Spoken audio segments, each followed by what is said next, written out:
Selamat datang di channel Gogoyan, tempat berbagi ilmu pengetahuan dan cerita fiksi. Subtitle atau caption tersedia dalam beberapa bahasa. Silakan pilih sesuai kebutuhan. Bila belum tersedia, silakan tulis di kolom komentar.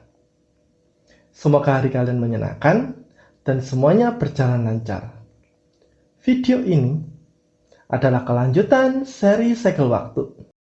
Bagi yang belum menonton video sebelumnya, boleh tonton terlebih dahulu agar ceritanya tersambung. Linknya sudah tersedia di deskripsi. Tanpa berlama-lama, yuk kita mulai.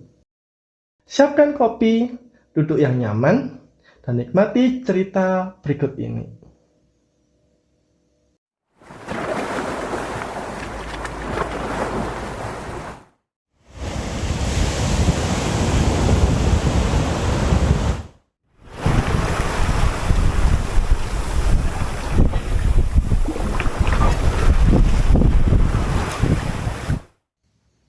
Di video ini, aku persembahkan kelanjutan cerita fiksi tentang fantasi perjalanan kehidupan dengan judul Keheningan Samudra.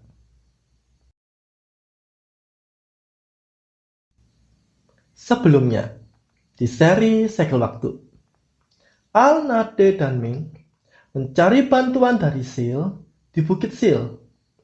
Di sana, mereka belajar bahwa kekuatan tidak selalu didapatkan dengan kehendak, melainkan dengan kerendahan hati. Dengan kepedulian dan saling melindungi, mereka mampu melewati ujian.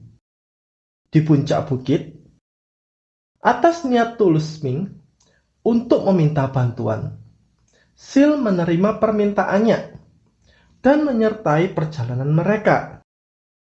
Dengan hadirnya Sil, tujuan mereka adalah mesin waktu yang berada di dasar laut Samudra Renais. Apakah mereka mampu mencapai Samudra Renais? Bagaimanakah peran Sil dalam perjalanan ini? Perjalanan mereka untuk mencapai dasar laut dimulai. Di kaki Bukit Sil, Ming membuka peta yang dibawanya dan mencari rute perjalanan berikutnya, yaitu menuju Desa Nelrak. Sesampainya di Desa Nelrak, hari telah gelap. Mereka kemudian mencari penginapan dan beristirahat.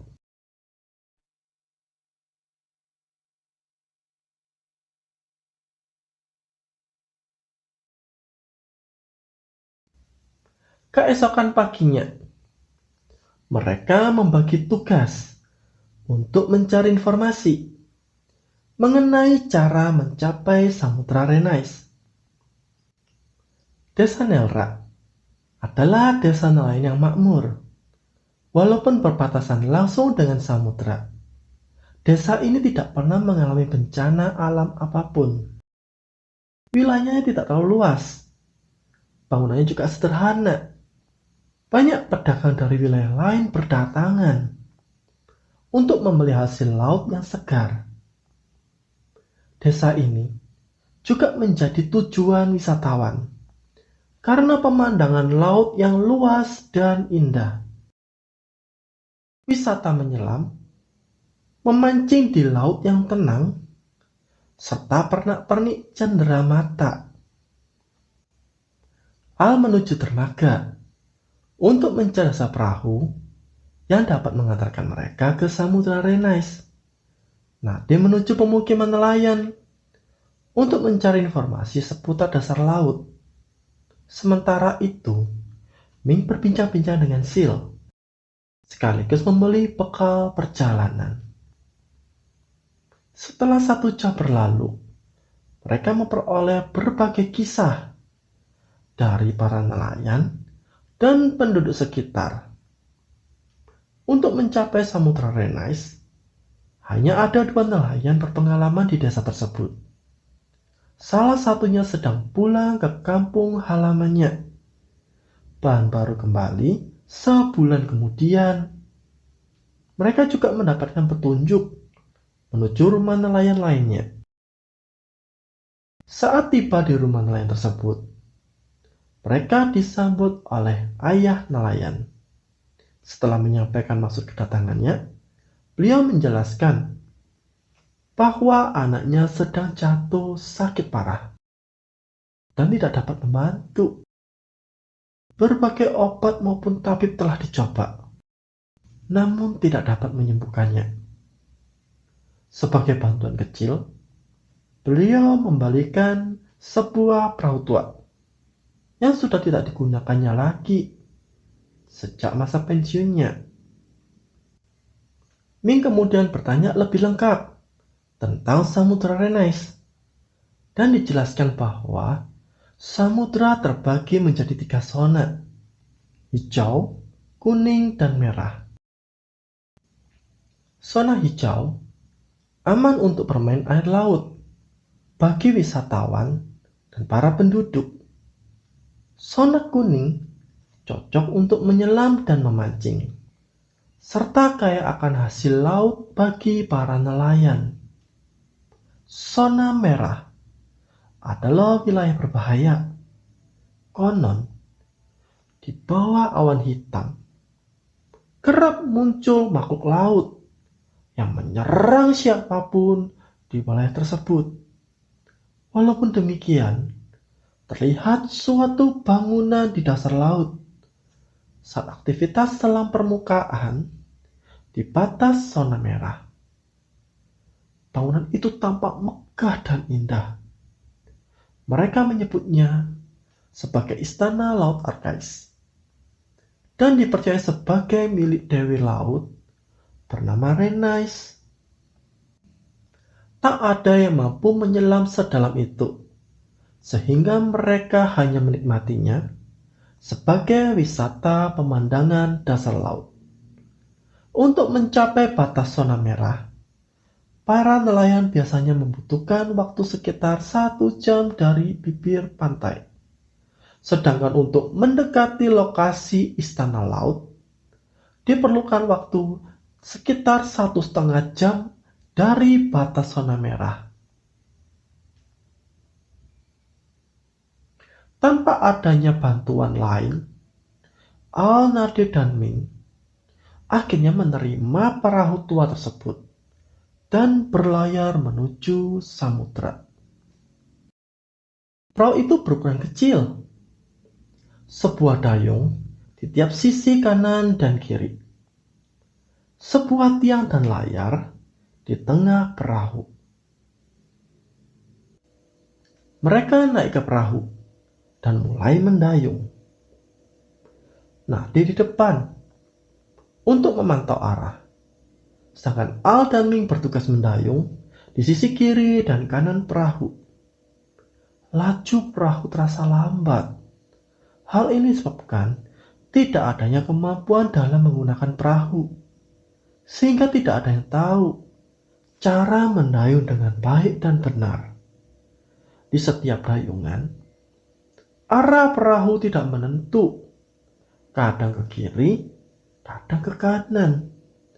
Selain itu, kondisi fisik Al dan Ming juga berbeda.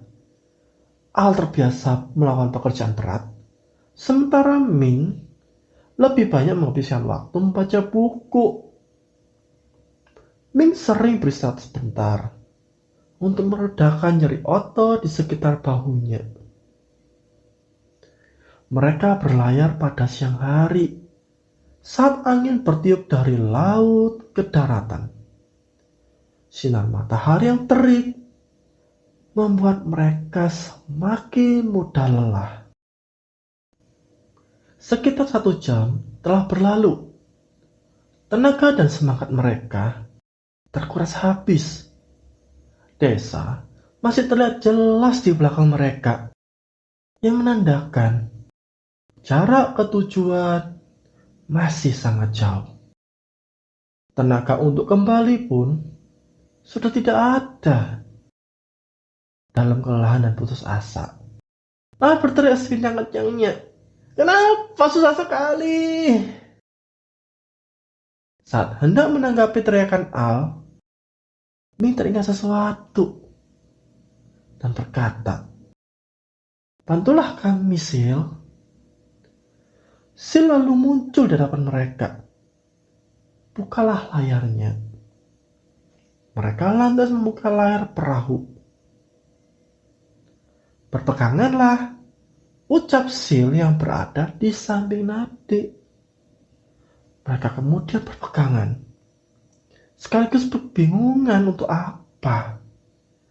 Ditunggu punya tunggu, hanya terjadi perubahan arah angin ke laut.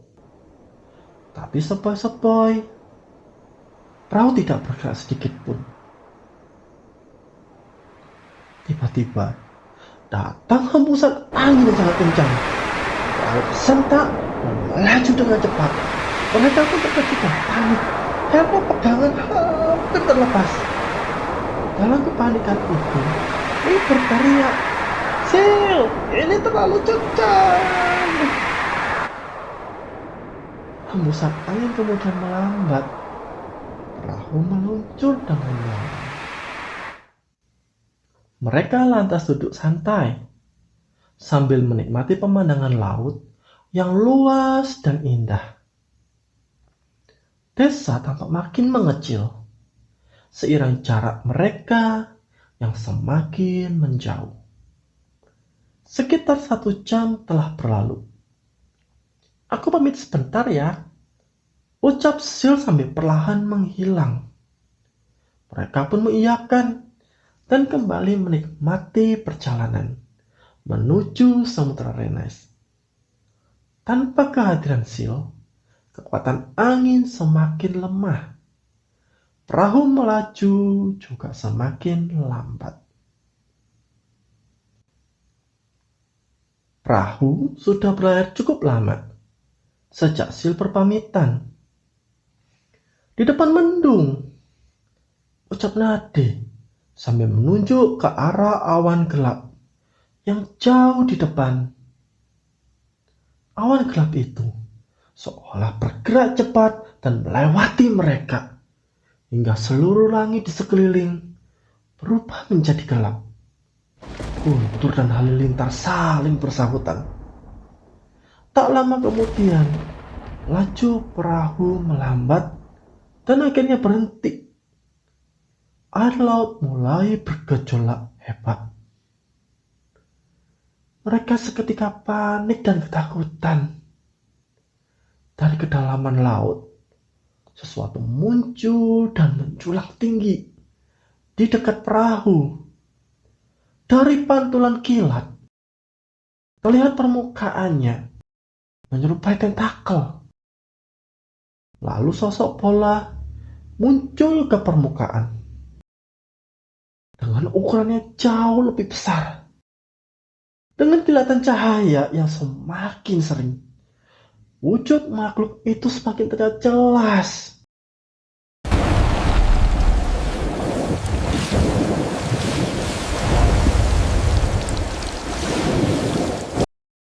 "Gurita raksasa!" teriak Ming sambil menunjuk ke arah sosok tersebut. Salah satu tentakel itu kemudian meluncur ke mereka dan menghantam perahu. Perahu rusak parah. Mereka terlempar ke laut, dikelilingi serpihan kayu dan ombak yang terus mengguncang. Mereka lantas berpegangan pada serpihan kayu. Dalam ketegangan itu, Nade hanya menangis ketakutan. Al meraih seutas tali, lalu melemparkan ujung satunya ke arah Ming. Setelah itu, Al berenang menuju Nade dan mengikat ujung tali satunya pada pecahan kayu yang sedang dipegang Nade. Belum sempat Al menarik Ming mendekat, "Awas tentakel!" teriak Ming. Sekali lagi, tentakel itu muncul ke arah mereka.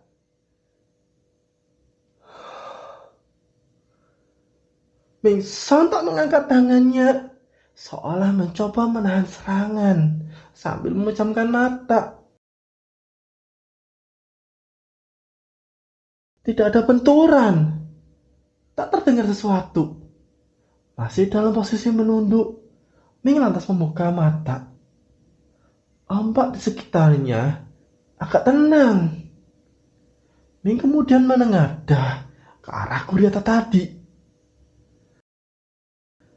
Sebuah kubah angin telah menahan serangan tentakel tersebut. Dari pantulan kilat, terlihat Sil ada di dekat Ming yang sedang memandang ke arah gurita. Sesaat kemudian, gurita itu berbalik, menyelam, dan menghilang dari pandangan. Maaf sudah membuat kalian ketakutan. Ayo kita turun ke dasar samudra. Ucap Sil sembari merapalkan suatu mantra yang menyelimuti badan mereka dengan gelembung udara. Mereka akhirnya menenggelamkan diri, mengikuti arah Sil yang turun ke bawah permukaan air. Saat melewati batas air laut, terlihat sosok gurita tadi yang bergerak menjauh, lalu menghilang ke dalam kegelapan. Maaf tadi aku tinggal sebentar untuk meminta izin. Dengan gelembung ini, kalian bebas bernapas dan aman dari tekanan air. Ucap Sil sambil perlahan menghilang. Ternyata mereka telah berada di Samudra Renais. Saat memperhatikan sekitar, tampak sebuah bangunan di dasar samudra, tak jauh dari posisi mereka menyelam. Bentuknya sesuai dengan kisah yang diceritakan para nelayan. Perlahan, badan mereka terus turun hingga ke dasar samudra. Tak jauh dari istana laut Arkais.